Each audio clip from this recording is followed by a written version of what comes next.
KI-Content oder kein KI-Content? Wir sehen uns diese Frage gemeinsam aus mehreren Perspektiven an. Zum Abschluss gibt es konkrete Fallbeispiele und meine Interpretationen. Wichtig, wenn deine Aufmerksamkeitsspanne nur für TikTok reicht, ist diese Folge leider nichts für dich. Viel Spaß!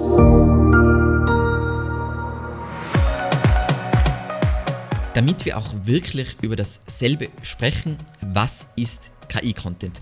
Und diese Frage ist gar nicht so einfach. Es ist ja nicht Ja oder Nein, das ist KI-Content, sondern es ist ein Spektrum. 100% KI-Content ist klar, das ist der direkte Output aus sowas wie ChatGPT. Dann haben wir KI-Output nur mit menschlicher grundlegender Korrektur. Dann haben wir KI-Content mit menschlicher Korrektur plus zusätzlichen Gedanken von diesem Menschen. Dann KI-Content wirklich basierend auf inhaltlichen Notizen und vielleicht anderen Inputs, wie zum Beispiel der Markenstimme. Und meine Meinung zu mal diesem Grundkonzept ist, solange generative KI nur ein Werkzeug für Content Creator ist und nicht den primären Inhalt liefert, ist sowieso alles grundsätzlich wunderbar. So, eine Frage, die man sich vorher stellen sollte, also bevor man sagt, hey, ist KI-Content für SEO sicher, ist die Frage, wozu erstellst du überhaupt Inhalte? Ich glaube sowieso, dass das eine Frage ist, die sich viel zu wenig Leute und Unternehmen stellen. Die meisten denken nämlich im Kontext von nachfrageorientierten Inhalten oder SEO-Inhalten nur an Traffic und Rankings. Und daran denke ich zum Beispiel, wenn ich einem Kunden ein Content-Investment empfehle, eigentlich. Also ich muss mir anschauen, wie groß das Potenzial und so weiter und so weiter. Aber am Ende geht es ja nur um langfristige Profitabilität. Das heißt, durch diesen Content generiere ich mehr Verkäufe und mehr Leads und am Ende mehr Gewinn. So. Und wenn du jetzt Produkte oder Leistungen verkaufst, willst du Inhalte liefern, die einen positiven Kontaktpunkt für die Zielgruppe darstellen und deine Marke, und das ist was, das auch wieder viele vergessen, von der Konkurrenz differenziert. Und das gibt ganz unterschiedliche Ansätze. Es gibt Content, wo Fragen beantwortet werden und du mit deiner Expertise glänzen kannst, beziehungsweise einfach unglaublich hilfreich sein kannst. Du kannst Content bereitstellen, der neue Gedanken ins Spiel wirft, neue Perspektiven, Meinungsführung. Du kannst was Unterhaltsames publizieren, was Emotionales. Kommt darauf an, was dein Zweck ist, um diesen Content zu kreieren. Was meine Grundsatzmeinung zu dieser Frage ist, wenn wir jetzt Content Marketing als was betrachten, was Unternehmen machen, der uralte Spruch, Traffic is Vanity und Profit is Sanity. Ich weiß, dass es nicht weit verbreitet ist, weil die meisten Leute ja noch abstrakter sind. Die denken nicht mal in Traffic, sondern in irgendwas wie irgendeinen super abstrakten Sichtbarkeitsindex, was komplett nichts mit Geld zu tun hat. Crazy. Und Traffic ist dann schon besser, aber immer noch Vanity. Letzten Endes geht es nur um Profit. So. Wo liegt das wahre Problem, wenn wir uns die Frage stellen, ist KI-Content für SEO sicher? Und zwar, ich würde anfangen mit solchen Sachen wie, hat dieser Inhalt einen Wert oder gibt es den schon 1000-mal? Und der ist auch für deine Zielgruppe einfach auffindbar. Dann ist der Wert wahrscheinlich, wenn du diesen produzierst, gering. Und ich finde das auch voll spannend im letzten Core-Update. Manche Seiten, die da betroffen sind, haben meiner Meinung nach nicht sehr viel falsch gemacht, aber sie haben halt auch nichts Besonderes geboten, plus dann vielleicht noch etwas zu wenig Autorität. Und dann ist das halt so ein austauschbares Ding, was, wenn man auch ehrlich ist, wenn es gecrushed wird, betrifft es halt das Unternehmen, aber prinzipiell gesellschaftlich ist es kein Verlust. Nicht böse gemeint. Dann hilft der Inhalt einer bestimmten Zielgruppe auf einzigartige Weise weiter. Und wieder kurz zurück zu unseren Ideen. Neue Informationen, neue Perspektiven, ist es verständlicher, einfacher, konsumierbarer. Und was da so meine Grundsatzmeinung ist, mit diesen beiden Fragen solltest du jeden Inhalt bewerten, egal wer ihn produziert hat.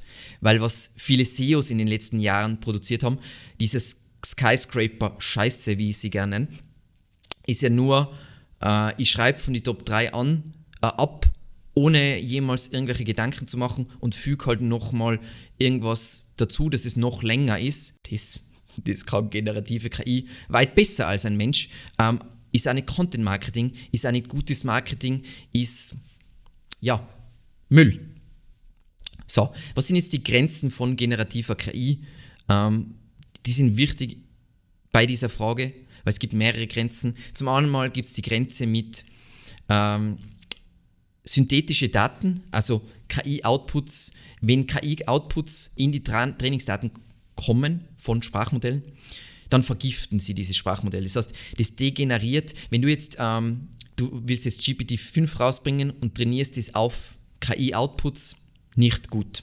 Gibt es mehrere Studien dazu, nicht gut.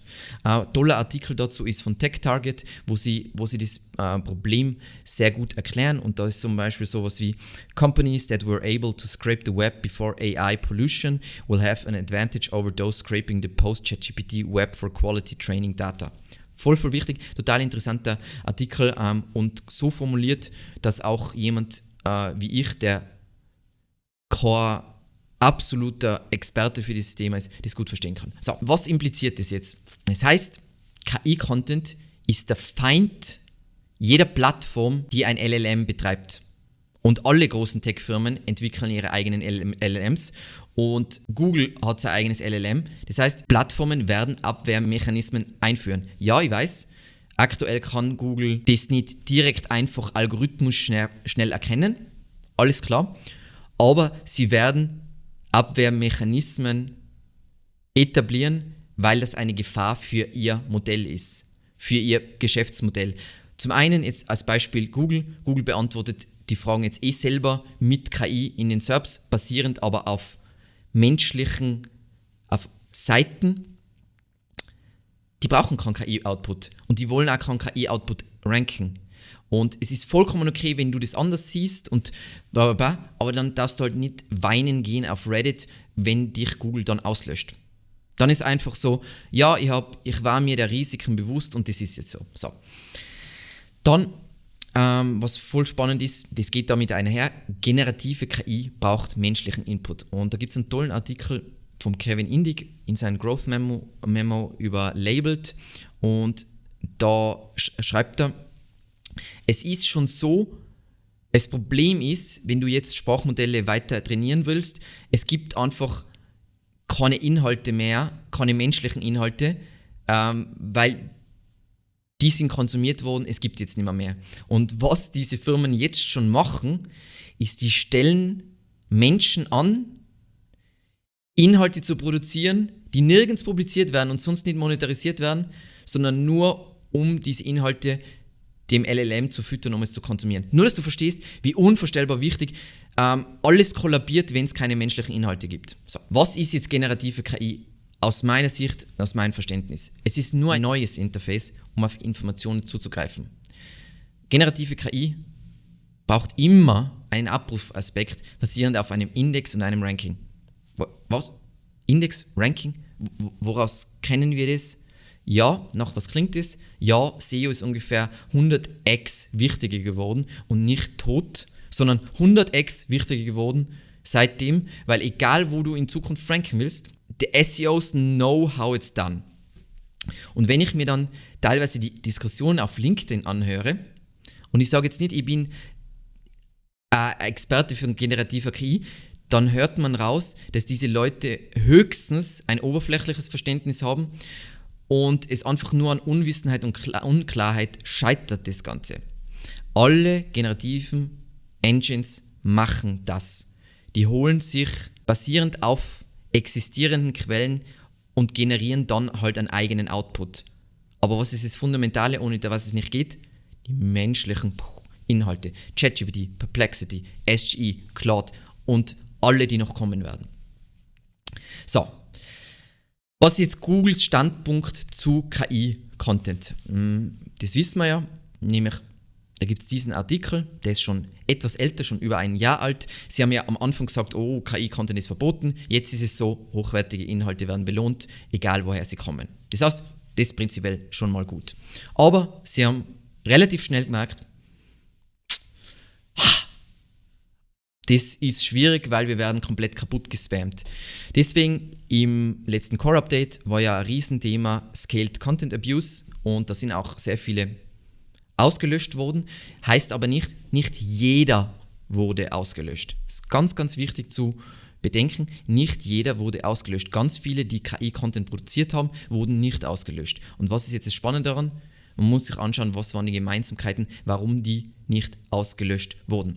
Dazu haben wir in der letzten Folge haben wir uns darüber unterhalten, kann ich wärmstens empfehlen. So. Was wir wissen, Google kann KI-Content nicht verlässlich bestimmen, sonst würden sie alle Seiten, die KI-Content haben, ausrotten, außer das sind super wichtige Brands, absolute Autoritäten. Kein Tool kann das aktuell wirklich verlässlich. Aber Google kann Nutzersignale bewerten. Und deswegen solltest du dir die Frage stellen, also das mit den Nutzersignalen kommt jetzt dann als nächster Punkt nochmal im Detail, aber du solltest dir zu diesem Punkt die folgenden Fragen stellen. Wozu sollte Google KI-Content ranken, wenn SGE? SGE ist jetzt gerade live gegangen in den USA, bei uns ist es nur eine Frage der Zeit. Wozu sollte Google langfristig mehrere Ergebnisse zeigen, wenn alle nur voneinander abschreiben?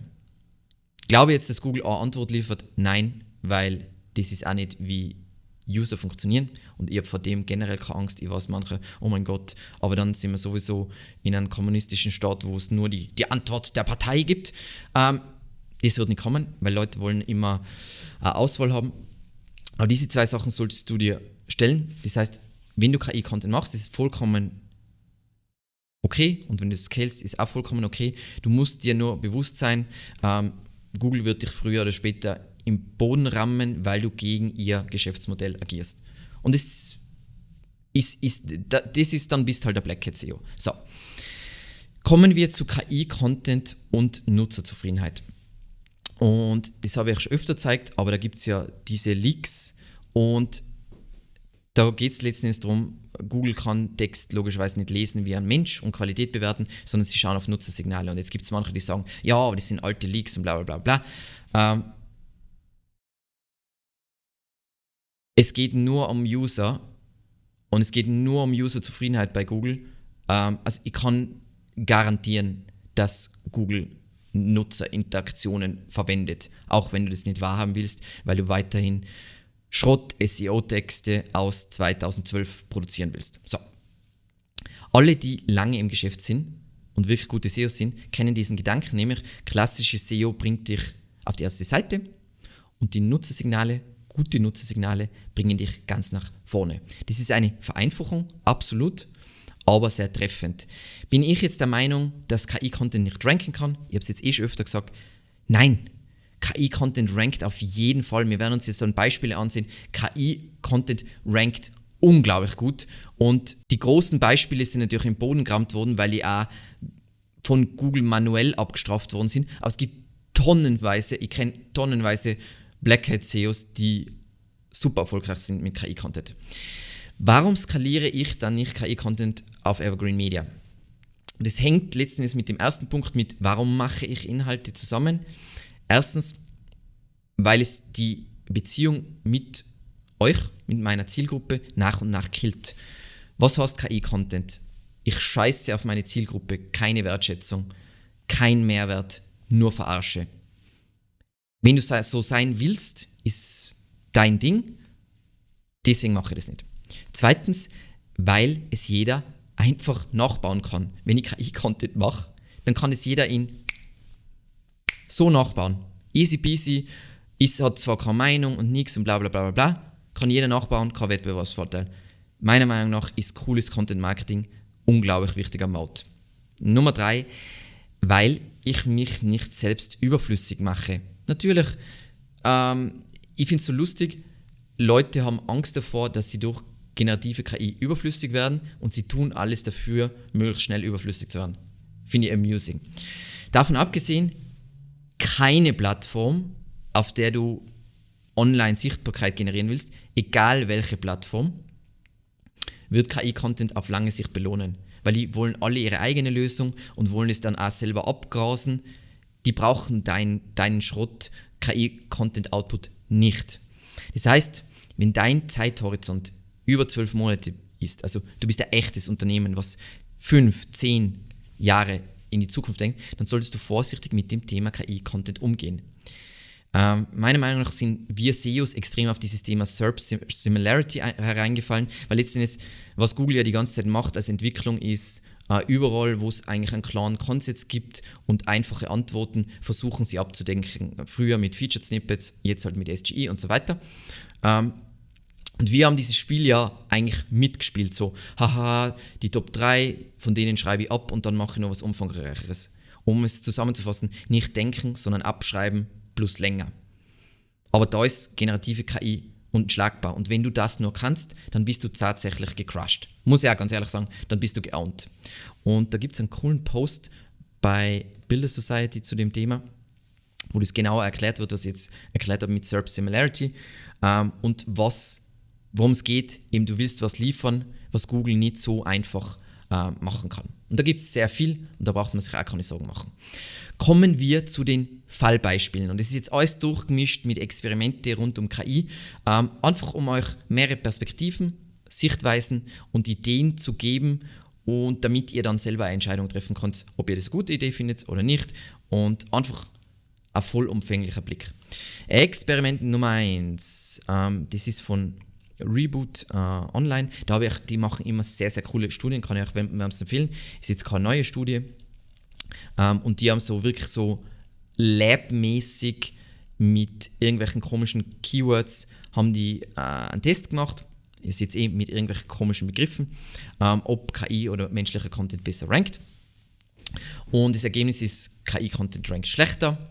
Aber für mich ist dieses Experiment uninteressant, weil es die Realität schlecht widerspiegelt. Weil wenn du solche Keywords machst, dann haben User ja offensichtlich, User-Interaktion hat gar keinen Effekt und User-Interaktion ist meiner Meinung nach fast der wichtigste Faktor.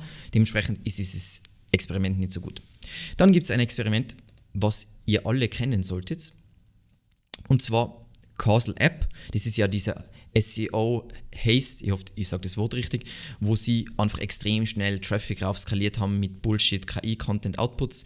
Habe ich voll cool gefunden als Case und ich habe es extrem lustig gefunden, wie sie sich auf LinkedIn gefeiert haben und dann BOOM! Die Apokalypse. Hat mir sehr gut gefallen. Das Ergebnis war eben, oder es zeigt mir einfach, KI-Content rankt definitiv und zwar richtig krass, aber Google hat keinen Bock drauf. Keine große Plattform, die ein Sprachmodell entwickelt hat, Bock drauf.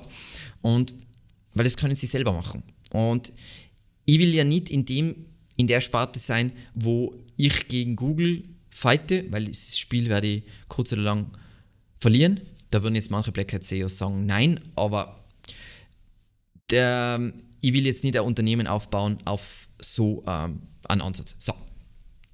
Experiment Nummer 3. Dieser kleines Experiment von First Page Sage und super interessant zum Lesen, ist ganz interessant. Was ich da super spannend finde, ist, was man da sieht, ist, sobald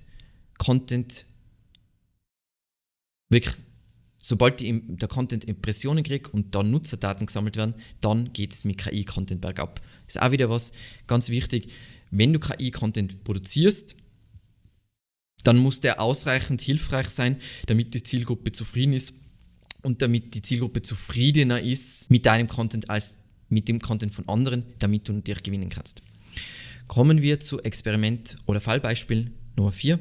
Und zwar, das kennt jeder auch. Das ist dieses Beispiel, wo The Verge sich aufgeregt hat, bla bla bla, und dass Google kein KI-Content erkennen kann. Das hat jeder gewusst. Also ist jetzt nicht ein Gamechanger, aber es zeigt mir voll gut wieder, auch für ein Keyword wie dieses hier und wieso einfach für große Brands sind andere Regeln. Also wenn du eine Autorität bist, also du hast eine extrem hohe Domain-Autorität und du bist wirklich eine starke Marke, dann hast du eine Sonderstellung bei Google. Nicht unbedingt, weil Google automatisch diese Marken belohnt, sondern einfach basierend auf den Faktoren. Das heißt, du wirst bessere Nutzersignale haben, weil die Leute deiner Marke vertrauen. Du hast voll viel Autorität über Backlinks, ist auch wieder ein Faktor. Und dann hast du eine Sonderstellung, es gelten nicht dieselben Regeln wie für die anderen, wie auch im normalen Leben. Das ist jetzt nichts, was nur bei Google so ist. Experiment Nummer 5, finde ich super cool. Und zwar das ist Bankrate. Ihr seht seit August 2023 geht es systematisch bergab, aber prinzipiell haben die sonst einen positiven Growth und die will ich euch zeigen, weil die diesen Ansatz fahren, die haben ein riesiges Glossar und da haben sie alles solche Artikel, wo sie so Sachen einfach glossarmäßig beantworten und dann unten, this article was generated using automation technology and thoroughly edited and fact-checked by an editor or editorial staff. Das heißt, offensichtlich das straft Google nicht ab, beziehungsweise nicht im großen Maß. Was ich damit zeigen will, zum einen das und zum anderen, für Glossare ist die Nutzung von KI absolut sinnvoll. Ich würde aber ein Glossar nur machen, wenn ich der Marktführer in einer Branche bin oder einfach extreme Autorität, weil dieser Ansatz tendenziell einfach nur für große Brands aus mehreren Gründen, hauptsächlich Domain-Autorität, funktioniert. Und das Problem ist sonst, kommst du in so eine Nachbauspirale. Wenn du jetzt ein kleiner Fisch bist, dann wird der große Marktführer einfach sagen, hey cool, die haben da ein Glossar gebaut und dann baue ich das Glossar nach und dann bin ich gecrushed. Wenn du einen Marktführer hast, was ist deren Mode? Deren Mode ist die Autorität und die Autorität ist nicht so einfach nachbaubar. Und es ist ganz wichtig, man muss immer darüber nachdenken, was ist ein Wettbewerbsvorteil. Das Problem jetzt bei sowas ist, natürlich werden diese Fragen von SG aufgefressen werden, das heißt aufgefressen in den SERPs beantwortet werden, das heißt du wirst da nicht so viel Traffic darüber generieren können. So, und jetzt gibt es noch 2 abschließende Gedanken zu einem unglaublich komplizierten Thema und ich hoffe trotzdem, dass euch die Folge gefallen hat. Ich will nicht nur solchen Vanilla, sondern ich will auch manchmal eine Folge raushauen, die Hirnschmalz braucht. So, Nummer 1. Wenn etwas keine Anstrengung erfordert und jeder Zugriff darauf hat, so wie generative KI, dann ändert sich für alle nur das Ausgangsniveau. Das habe ich ganz am Anfang mal gesagt bei dem ganzen Thema mit KI-Content. Die wahrlich einzig Betroffenen von dem Ganzen sind die schlechten und vielleicht knapp unter dem Durchschnitt Texter. Die sind gecrushed, die sind ersetzt worden. Alle anderen, es hat sich nur einfach die Base und das Tool geändert, aber sonst hat sich nichts geändert. Weil am Ende, und das ist ganz, ganz wichtig zu verstehen bei solchen Themen, am Ende gewinnt wieder der mehr Menschen einsetzt. Wenn ich jetzt die Inhalte, weil die anderen haben alle, das heißt, wenn du verwendest jetzt nur generative KI, dann haben ja alle das gleiche Wissen, den gleichen Output, bla bla bla. Natürlich ist der Text anders, aber der Inhalt ist der gleiche. Das heißt, wenn ich jetzt wieder mehr Experten-Insights da rein tue, mehr Grafiken, das noch cooler aufbereite mit menschlichem Hirnschmalz, dann gewinne ich ja am Ende wieder. Und zweitens, und das ist auch wieder, was alle vergessen, weil alle immer so schnell reicht, das ist immer das gleiche Spiel, die gleiche Verarsche, auf die jeder immer gleich reinfällt. Je einfacher etwas ist, und es gibt nichts Einfacheres wie ChatGPT zu verwenden, also wahrlich gibt es nichts Einfaches auf dieser Welt, desto schneller ist auch dein Vorteil weg. Wenn du jetzt ganz am Anfang dran warst, ChatGPT ist gerade rausgekommen oder wo es noch GPT-3, diese ersten Versionen, wo du diese Dinge, wenn du damit rumgespielt hast, da hast du tatsächlich mit KI-Content, du hast schneller KI-Content produzieren können als alle anderen. Wie gesagt, KI zur Content-Erstellung gibt es schon sehr viel länger, aber da hast du einen Vorteil gehabt. Jetzt ist es aber so, wo jeder Zugriff darauf hat und es ist super einfach. Jetzt geht es ja nur darum, wie immer, eine gewisse Barriere an Anstrengung zu durchbrechen, um zu gewinnen. Weil in allem geht es immer darum, du musst weitergehen als die anderen. Das heißt jetzt nicht unbedingt arbeitstechnisch, das kann auch technologisch was sein, aber technologisch ist ja wieder Arbeit. Und damit sind wir am Ende. Ich hoffe, das hat ein bisschen die Frage beantwortet, ist KI sicher für SEO? Die KI-Verwendung ist definitiv sicher. 100% KI-Content nein. Und es muss einfach hilfreich bleiben, sonst ist es einfach zu wenig. Vielen, vielen Dank fürs Zusehen und bis zum nächsten Mal. Ciao.